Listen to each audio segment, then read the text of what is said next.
আপোনাৰ কাৰণে ব্ৰেক হৈ গৈছিলে আকৌ লাষ্ট মানে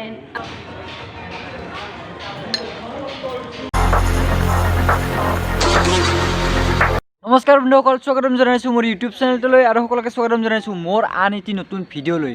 তো বন্ধুসকল, আজি মই যাব ওলাইছোঁ পাঠশালালৈ, মানে পাঠশালাত বোলে কিবা বাণিজ্য মেলা নে কিবা আছে। আপোনালোকক মই দেখুৱাবলৈ চেষ্টা কৰিম পাঠশালালৈ গৈ। তো পাঠশালাত কি আছে, মানে পাঠশালাত কিবা কিবি ঘটি আছে, মানে আপোনালোকক মই দেখুৱাবলৈ চেষ্টা কৰিম। তো আপোনালোকে ভিডিঅ'টো সম্পূৰ্ণৰূপে শেষলৈকে চাই থাকক। মই মানে অকলে গৈ আছোঁ, অকলে যাই মাত্ৰ মই মানে গাড়ীত উঠিব লাগিব এতিয়া। মই মানে এটা খোজকাঢ়ি গৈ আছোঁ। ৰ'দত মুখখন মানে অলপমান হেক্টি পৰিছে, তথাপিও কথা নাই বাৰু, আপোনালোকে নিশ্চয় দেখা পাই আছে মোক। মই এতিয়া গাড়ীত উঠিম যাই তাত। গাড়ী মানে আৰু কি ক'ম, বিশেষ একো নাই দিয়কচোন, টেম্পুতে কিবা যাব লাগিব আৰু, মানে আমাৰতো বাইক চাইক নাইয়ে একো। বলক ডাইৰেক্ট আহিলোঁ আৰু উঠি ল'লোঁ, আৰু এতিয়া যাব লাগে ভিডিঅ' বনাই আপোনালোকক দেখুৱাইছোঁ কি হয় কি নহয়। বলক জালাখনক বাই দি এতিয়া আমি যাব ওলালোঁ। আৰু জালাটো চিন্তা নকৰিবি, মই অলপ পিছতে আহি আছোঁ, ইয়াৰে মানুহ ইয়াতে আহিম। বাই এতিয়া। One shot, one chance, one move, one dance. One shot, one chance, one move, one dance.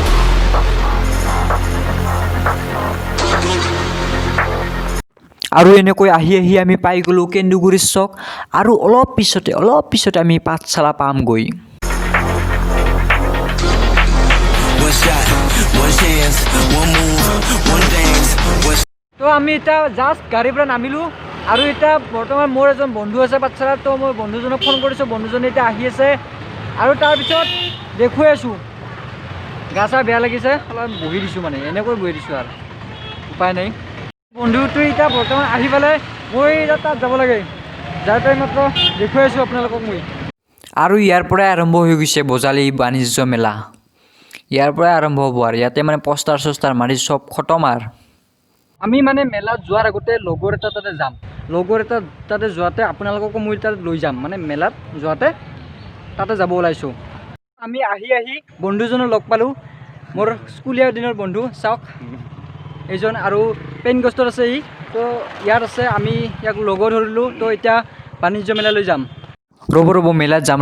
মেলাত যোৱাৰ আগতে মানে আমি পেইন গেষ্টত অলপ সোমাই লওঁ, পেইন গেষ্টটো চাই লওঁ কি কয় কি। চাওক আগত মেটকা আছে, সহায় পেইন গেষ্ট আছে, কেনেকুৱা পৰি বেগ মানে। তো এয়া মোৰ বন্ধু ৰখি আছে, আঙুলি চাঙুলি দাঙি ৰখি আছে। বাছ মই এতিয়া পেইন গেষ্টটো আপোনালোকক দেখুৱাই আছোঁ, কহাইত কি নাই, কহাই কি আছে। সেইফালে ৰুম আছে, হোষ্টেলে পূৰা হোষ্টেলে আৰু, কিন্তু ভাত চাত মানে যোগান ধৰে আৰু হোষ্টেলৰ নিচিনা, তাতকৈ উন্নত আৰু। চাওক ল'ৰাবিলাকে গা ধুই আছে, গা ধুই থাকক বাৰু সিহঁতে। আৰু এয়া মোৰ বন্ধুজনৰ ৰুম। কেমেৰা কোৱালিটি ইমান এটা ভাল হোৱা নাই, কাৰণ আন্ধাৰ হৈ আছে ভিতৰত। তো সেইবাবে অলপ মানে আন্ধাৰ দেখা পাইছে আপোনালোকেও, কথা নাই বাৰু। মোক মানে লাড়ু খাব দিলে, সি নাৰিকলৰ লাড়ু বোলে মাকে আনিছি, মোক খাব দিলে। ভাল লাগিল বাৰু, বহুত দিনৰ মূৰত একেলগে এনেকৈ আছোঁ। তো আমি পেইন গেষ্টৰ ৰুমৰ পৰা এতিয়া যাব ওলাইছোঁ, আৰু বাহিৰত যাওঁ এতিয়া, মানে মেলাত যাওঁ এতিয়া। বাই আৰু আহিম কেতিয়াবা, ফুৰি মাৰা থাকক দিয়ক। তো ওলাই আহি মাত্ৰ যাব লাগে এতিয়া। পাইপ চাইপ কিবা কিনি আছে। আৰু মানে এইবাৰ মানে আচল মজাটো আহিব, এইবাৰহে মেলাত যাব ওলাইছোঁ। তো বলক কি বস্তু আছে কি বস্তু নাই চাই আছোঁ আমিও। বলক যাই আছোঁ বুলি। তো আহি আমি বাণিজ্য মেলা পালোঁ। এতিয়া বৰ্তমান আপোনালোকক মই দেখুৱাম বাণিজ্য মেলা। মই বাণিজ্য মেলাৰ বাহিৰত আছোঁ এতিয়া বৰ্তমান, 1 মাহ ধৰি এতিয়া চলিব বোলে বাণিজ্য মেলা। হৰি মন্দিৰত এই বাণিজ্য মেলা হৈ আছে। তো ভিতৰলৈ সোমাই যাওঁ, মানে বেছি ভালকৈ হোৱা নাই এতিয়া বৰ্তমানটো আৰম্ভ হৈছে, আৰু পাছলৈ আহি আছে। তো এতিয়া ভিতৰলৈ সোমাই যায় আপোনালোকক দেখুৱাই আছোঁ। আৰু এইখনে মেইন গেট বজালী বাণিজ্য মেলাৰ। তো আমি এতিয়া ভিতৰলৈ সোমাই যাওঁ, আপোনালোকেও চাই থাকক কি আছে কি নাই। আৰু প্ৰথমতে দেখিলোঁ যে এয়া বাঁহৰ চেয়াৰ কিবা কিবি, প্ৰৱেশ, আৰু এয়া চেনিটাইজাৰ, আমিও চেনিটাইজাৰ ল'ব লাগিব। আৰু মই এতিয়া ভিতৰলৈ সোমাই আহিলোঁ। এতিয়া চাই যাওক আৰু একফালৰ পৰা চব, কহাই কি আহিছে কহাই কি অহা নাই। এইবিলাক চাওক, বাঁহৰ চেয়াৰ আৰু বাঁহৰ টেবুলত গ্লাছ লগাই থৈছে, বঢ়িয়া লগা হৈছে।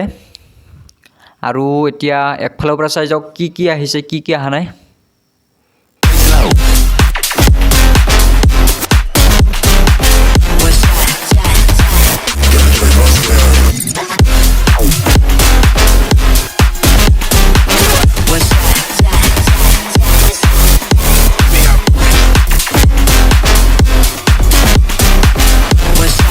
তো এই বাণিজ্য মেলাতো আচাৰৰ দোকান চোকান কিবা আহি থাকে আচাৰৰ দোকানীটোক মানে অলপ কিবা সুধি লওঁ ৰ'ব মানে ক'ৰ পৰা আহিছে কি আহিছে তেওঁক সুধি লওঁ ৰ'ব অলপ দাদা আপুনি ক'ৰ পৰা আহিছে পাঠশালাৰ আপুনি তো আপুনি ইয়াত প্ৰত্যেকবাৰে মানে দোকান দি থাকে নেকি প্ৰত্যেকবাৰে তো একমাহ ধৰি আপুনি ইয়াতে থাকে তো এইবিলাক আচাৰৰ দাম মানে কেনেকুৱা দাম 100 গ্ৰামত 30 টকা 100 গ্ৰামত 30 টকা ভালে দাম কৰিছে কি হৈছে আমিও পাৰোঁ যদি অলপ কিবা এনে লৈ যাওঁ আচাৰ না কি কয় তো এয়া দাদাই মোক আচাৰ দি আছে ৰঘুনৰ আচাৰ বাপৰে বাপ সৰটো বাৰু কেনে হ'ব তো আমি এয়া লৈ ল'লোঁ আচাৰ ৰঘুনৰ আচাৰ বোলে তো দাদা সৰটো কেনে হ'ব এই ৰঘুনৰ আচাৰটো ভালে হ'ব না প্ৰডাক্টটো বোলে পাঠশালাৰ পৰাই হয় মানে বস্তুটো হয়নে দাদা পাঠশালাৰে হয় তো আমি যাওঁ নাই দাদা তো এইবাৰ আহিছোঁ আমি 200 তেনেকুৱা বস্তু চাবলৈ আপোনালোকক দেখুৱাবলৈ তো মই কিবা এটা লৈ ল'ম ইয়াৰ পৰা মানে কমতে পাম না 200 তেনেকুৱা দামতে পাম তো সেইবাবে এটা কিবা লৈ ল'ব লাগিব নহ'লে নহ'ব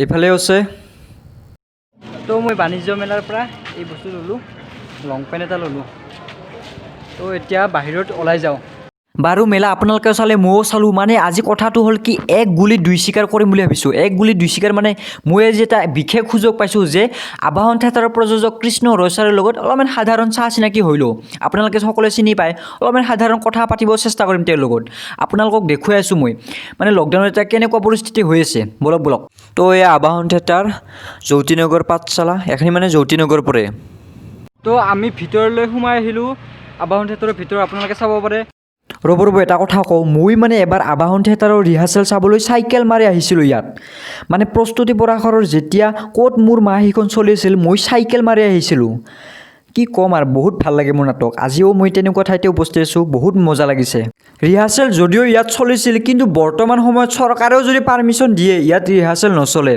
কিয়নো প্ৰস্তুতি পৰাশৰে গুৱাহাটীৰ ৰাজঘাটত ৰিহাৰ্চেল চলায় আপোনালোকে সকলোৱে গমেই পায় 1 বছৰ হৈ গ'ল তাতে ৰিহাৰ্চেল চলোৱা তো এয়া কৃষ্ণ ছাৰ আবাহন থিয়েটাৰৰ প্ৰযোজক আপোনালোকে সকলোৱে গমেই পায় তো তেওঁ আমাক বহুত ব্যস্ততাৰ মাজতো অলপমান সময় উলিয়াই দিছে আমি অলপমান কথা পাতিম তেওঁৰ লগত এইফালে মানে অলপমান আন্ধাৰ আছে আন্ধাৰ মানে ছায়া ধৰি আছে তো সেইবাবে মানে অলপ মুখ চুখ কলা হৈ আছে অলপমান এইফালে আহিছোঁ সেইবাবে তো আপোনালোকে সকলোৱে গমেই পায় যে ভ্ৰাম্যমাণ থিয়েটাৰৰ এতিয়া মানে হাঁহ নচৰা অৱস্থা হৈ গৈছে পানীত হাঁহ নচৰা অৱস্থা হৈ গৈছে যেতিয়া অসম আন্দোলন যেতিয়া হৈছিল তেনেকুৱা অৱস্থা এইবাৰো হৈ গৈছে তো আমি কৃষ্ণদাৰ পৰা জানিব বিচাৰিম বা কৃষ্ণ ছাৰৰ পৰা জানিব বিচাৰিম আমি কি ক'ব বা ভ্ৰাম্যমাণ থিয়েটাৰৰ মানে এতিয়া কেনেকুৱা অৱস্থা হৈ আছে তেখেতৰ তো আপুনি অলপ কিবা কৈ দিয়ক মানে দেশৰতো যথেষ্ট কৰি আছে এই COVID-19ৰ কাৰণে অকল ভ্ৰাম্যমাণ থিয়েটাৰ বুলিয়েই নহয় চব ক্ষেত্ৰতে হৈছে বেপাৰ বাণিজ্য স্কুল কলেজ চববিলাকতে অসুবিধা হৈছে আৰু এটা কথা হ'ল কি ভ্ৰাম্যমাণৰ হেৰিটো আমাৰ ভ্ৰাম্যমাণ থিয়েটাৰৰ যিখিনি কলা কুশলী শিল্পী চবেই মানে এই ভ্ৰাম্যমাণ থিয়েটাৰতে অকল ব্যস্ত হৈ থাকে বেলেগ কথা তেওঁলোকৰ চিন্তা নাছিলে আৰু নকৰেও কাৰণ আমাৰতো বহুত থিয়েটাৰ মই যদি নাৰাখোঁ বেলেগে ৰাখিব বা কোনোবা বেলেগে থাকোঁ কোনোবা এটা থাকিম পাৰিম বুলি তেনেকৈ সেইবিলাক চিন্তা কৰিয়ে অন্য কথা চিন্তা কৰা নাছিল এবাৰ এনেকুৱা এটা অৱস্থা হ'ল যে ক'তো থিয়েটাৰো নহ'ল এখন থিয়েটাৰো নহ'ল যিহেতু ক'তো থাকিব নোৱাৰে অন্য কামটো কৰিবই নোৱাৰে সেইকাৰণে বহুত অসুবিধা হৈছে বেছি দৰমহা যিখিনি পাইছিল মানুহে তেওঁলোকে অন্ততঃ অলপ কিবা হয়তো জমা আছিল সেই পইচাৰে খালে বাকী যিবিলাক কম পইচা পাইছিল তেওঁলোকৰ অৱস্থা খুবেই বেয়া কাৰণ তেওঁলোকৰ এটা মাহত যিখিনি দৰমহা পায় 8-10 টকা তেওঁ নিজে চলি আৰু ঘৰখনো চলাব লাগে তো আপোনালোকে গম পালে তেখেতৰ মুখেৰে শুনিলে তো বহুত অসুবিধা হৈছে আৰু আগলৈ ভ্ৰাম্যমাণ থিয়েটাৰ নিশ্চয় উজ্বলি উঠিব আগৰ দৰে তো আমি সেইটোৱে কামনা কৰিলোঁ ধন্যবাদ আবাহন থিয়েটাৰৰ বোলে এটা অফিচ ৰুম আছে অফিচ ৰুমটোত মানে কি আছে কিমান মানে পুৰস্কাৰ কিমান সম্বৰ্ধনা দিয়া বস্তু আছে আপোনালোকক মই দেখুৱাই আছোঁ ফুল পাৰ্মিশ্যন দিছে মোক আজি মই ভিতৰলৈ সোমাই যাওঁ তো এয়া আমাৰ লগৰ আছে দাদা তো দাদাই ক'ব কি বস্তু আছে ভিতৰত কি নাই তো প্ৰথমতে আপোনালোকক দেখুৱাই দিওঁ মই উদীয়মান ভ্ৰাম্যমাণ ছিজন 2 তো এই বস্তুটো কৃষ্ণ ছাৰক দিয়া হৈছিল টিভিৰ পৰা টিভিত মানে এটা প্ৰগ্ৰেম হৈছিল আপোনালোকে নিশ্চয় চাইছিল বহুতে তো তাৰে পৰা দিয়া হৈছিল এইটো কৃষ্ণ ৰয়ছাৰে কিমান সন্মানেৰে সন্মানিত হৈছে চাওকচোন কবে শৰাই চাব না ফটোৱে চাব না চাৰ্টিফিকেটে চাব মানে কি ক'ম আৰু আপোনালোকক মই মানে সপোনটো ভবা নাছিলোঁ যে আবাহন থিয়েটাৰৰ প্ৰযোজকৰ ঘৰত আহি এনেকুৱা এটা অফিচ ৰুমত সোমাব পাম বাপৰে বাপ মোৰ কাৰণে বহুত ডাঙৰ কথা এইখিনি আৰু এয়া চাওকচোন প্ৰাক্তন ৰাষ্ট্ৰপতি APJ আব্দুল কালামৰ পৰাও তেখেতে সন্মান লাভ কৰিছিল আৰু এইফালে আছে ডক্টৰ ভূপেন হাজৰিকাৰ সৈতে বাপৰে বাপ আজি মই মানে কোনজন মানুহৰ লগত লগ হৈ আছোঁ কোনজন মানুহৰ লগত বাপৰে বাপ আৰু এয়া চাওক প্ৰাক্তন মুখ্যমন্ত্ৰী প্ৰয়াত তৰুণ গগৈৰ সৈতে তেখেত সন্মান লাভ কৰিছিল তেখেতে বাপৰে বাপ কৃষ্ণ ৰয়ছাৰে মানে আবাহন থিয়েটাৰৰ লগতে বহুত কিবাকিনি বস্তু চামলি আছে তো ডেন্সৰ কামো হাতত লৈছে তেখেতে ইয়াত মানে নৃত্য শিকোৱা হয় বোলে তো আহিছে ষ্টুডেণ্ট তো ডেন্স আৰম্ভ হ'ব তো আমাৰ ওচৰত বাইদেউ আহি পালে ডেন্স শিকোৱা বাইদেউ আহি পালে তো বাইদেউ মানে আমি বাইদেউ অলপ কথা পাতিম বাইদেউৰ লগত তো বাইদেউ কিমান দিন হ'ল মানে ডেন্স শিকাই দিবা মানে মোৰ ইয়াতে এবছৰে হ'ব পৰা মাজত লকডাউনৰ কাৰণে ব্ৰেক হৈ গৈছিলে আকৌ লাষ্ট মানে এইটো মাহৰ পৰা আকৌ ষ্টাৰ্ট হৈছে মানে ডান্স স্কুলত গৈ আৰ্টৰ ক্লাছ কেনেকুৱা লাগে মানে আবাহন থিয়েটাৰৰ ভিতৰত যেনেকৈ ডেন্স শিকাই আছে আপুনি একচুৱেলি মই বহুত লাকি যে মই আবাহন থিয়েটাৰৰ এই অনুষ্ঠানটোত মই যে মানে জড়িত হ'ব পাৰিছোঁ আৰু ষ্টুডেণ্টখিনি ইমান মৰম লগা চবে ইমান ধুনীয়াকৈ শিকে তেওঁলোকে পাৰফৰ্মো কৰিছে 3 মাহ শিকি 3 মাহতে তেওঁলোকে পাৰফৰ্ম কৰিছে বৰপেটা সত্ৰৰ দৌল মহোৎসৱত তো মই বহুতেই সুখী যে তেওঁলোকে ইমান ধুনীয়াকৈ কষ্ট কৰিছে বাৰু ভিডিঅ'টো মানে বহুত দীঘলীয়া হৈ যাব এনেকৈ কৈ থাকিলে তোমালোকে এতিয়া ডেন্স কৰা বাই বাই আৰু এনেকৈয়ে আবাহন থিয়েটাৰৰ আখৰা গৃহ নৃত্যগৃহ চবকে বাই বাই দি মই ওলাই আহিলোঁ তো মই বহুত কষ্ট কৰি জালাহৰ পৰা আহি আপোনালোকক বাণিজ্য মেলা আখৰা গৃহ বহুত কিবাকিনি বস্তু দেখুৱালোঁ তো আপোনালোকে মোৰ এই কষ্টখিনি বুজি মোৰ ভিডিঅ'টো লাইক কৰক কমেণ্ট কৰক শ্বেয়াৰ কৰক আৰু মোৰ ইউটিউব চেনেলটো ছাবস্ক্ৰাইব কৰি থৈ দিয়ক নমস্কাৰ